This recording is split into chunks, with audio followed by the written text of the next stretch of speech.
Hope they don't think I'm just a jackass.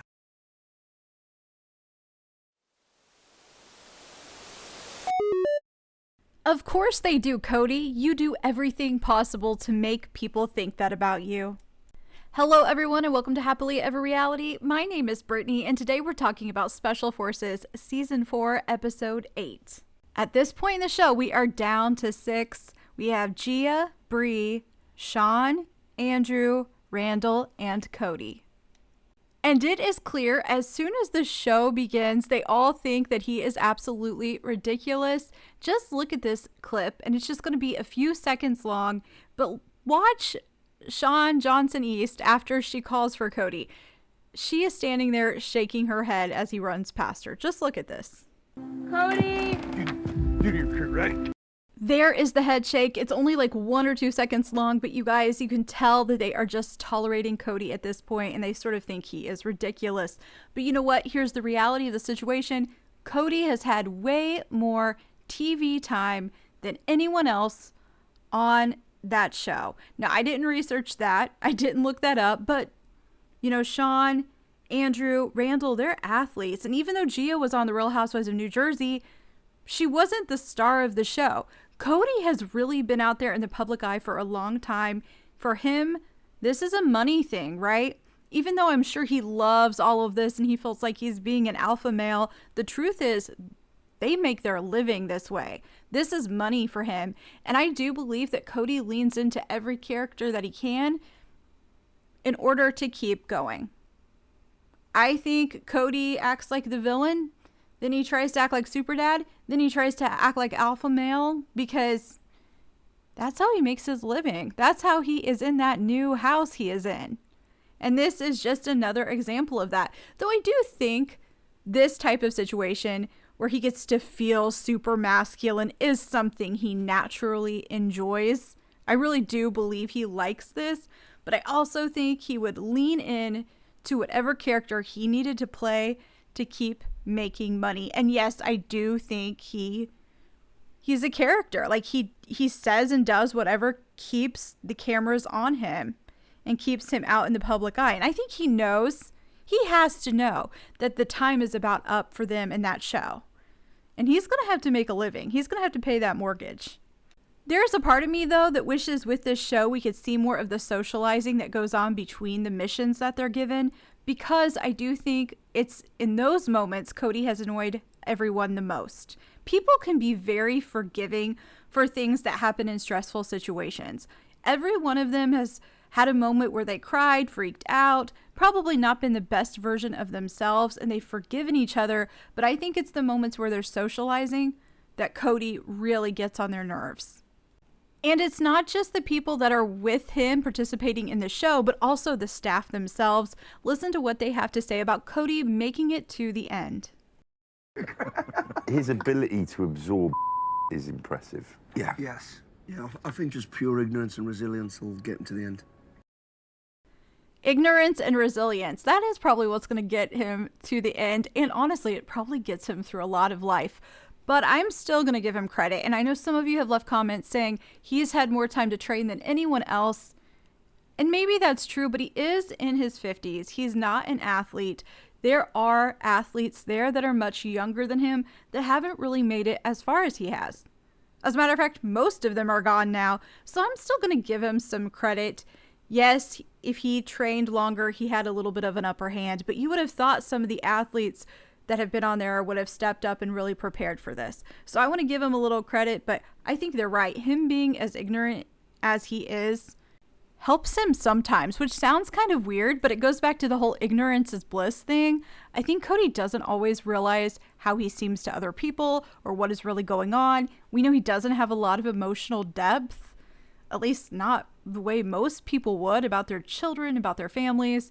And I think sometimes in a weird way, it really does work out in Cody's favor because he just doesn't realize the damage that he is doing. But I do want to talk about something else that I noticed. During that part of the show where they were talking about him having ignorance and resilience, we see them all eating breakfast together. And everyone is sitting together except for Cody. He is sitting by himself. I'm going to put a screenshot up there so you can see it just in case you didn't notice it. So you can see right there, Kody Brown is sitting by himself. At the other table are the other participants in the show. We've gotten to see Bree and Gia kind of bond. They're both in their 20s. They don't have children. Then you have Randall, Sean, and Andrew talking about their kids. And Randall's really struggling not being home with his family. And he says it's the longest he's ever went without seeing them. Sean and Andrew chime in about their kids. And all I could think was, Kody doesn't relate to that.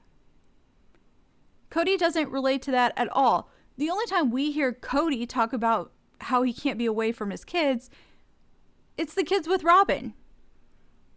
It's the kids with Robin, but he has 13 other kids that he has no problem going without seeing them or talking to them or knowing about their kids. This is just not relatable for Kody Brown. And honestly, if he sat down and started talking about it and they realized he was only talking about 5 of his kids, I have no doubt in my mind that Bree, Gia, and Sean would have no problem being like, well, what about your other 13? Because you can tell they're kind of fed up with him. And quite frankly, I think Randall might be alarmed as well, and probably Andrew, because it's weird. It's really weird. So the whole thing, it was, again, this wasn't the focus of the show, but it was just this little moment where it's like, Kody doesn't know what it's like to say, I miss my kids. He doesn't see most of his kids.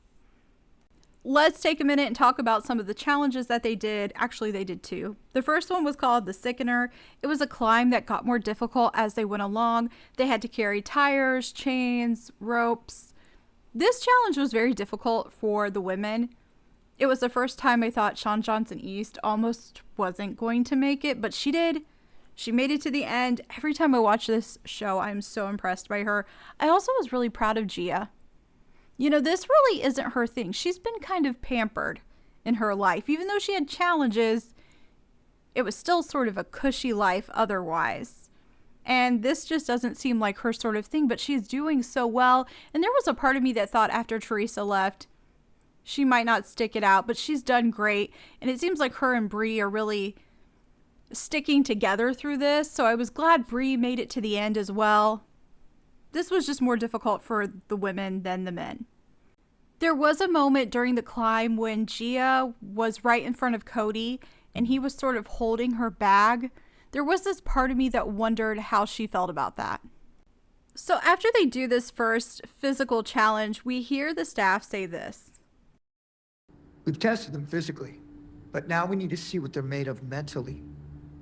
Push those emotional buttons. When I heard that, all I could think was, this is Kody Brown's moment to shine. He either doesn't act emotional at a normal time, has a really weird emotional response to something, or he's going to say something just over the top about Robin and the children he has with Robin. I really thought we were going to get some great Kody Brown television moments during this part of the show.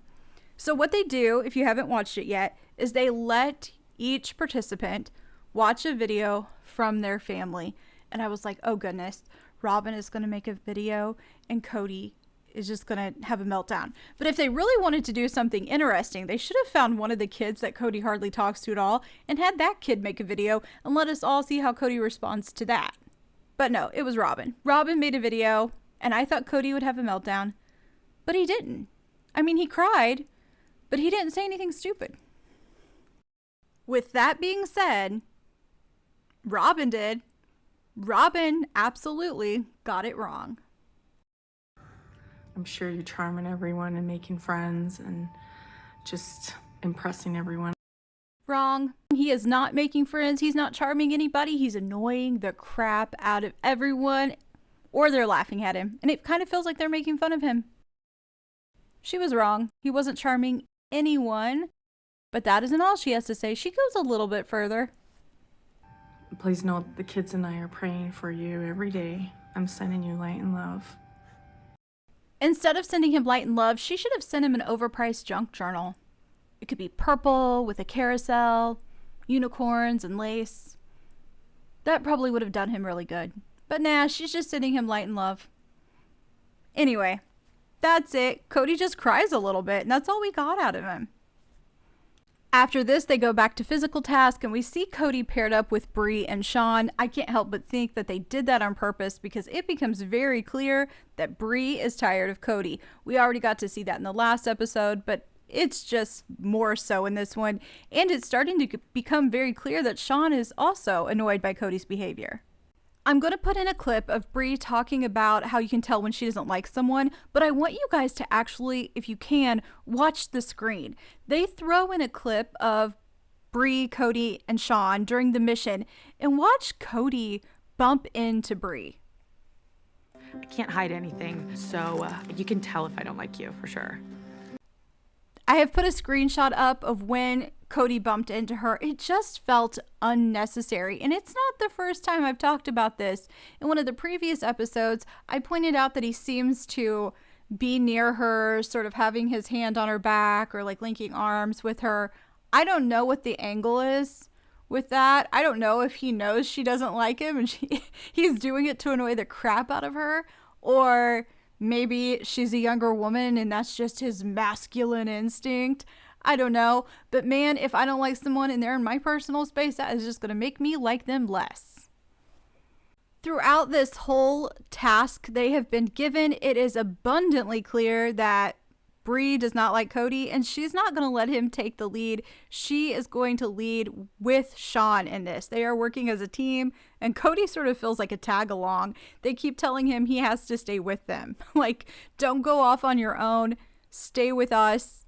It's just clear they're over him and the way he acts, and they're not going to listen to him. They actually do pretty good, but then at the end, it seems like they get to where they're supposed to be, but they're not certain. They're not 100% sure they've made it to the correct place, and then they end up getting caught. But if you guys haven't seen it yet, go back and watch it, and you will see without a doubt, Sean and Bree, they're not going to let Cody make the decisions. And honestly, it's completely understandable. I wouldn't want him making decisions for me either. With that being said, Cody must have been aware of the conflict that he was having with some of the people there because he talks about it during a confessional. I have great relationships with some people and not so great relationships with others.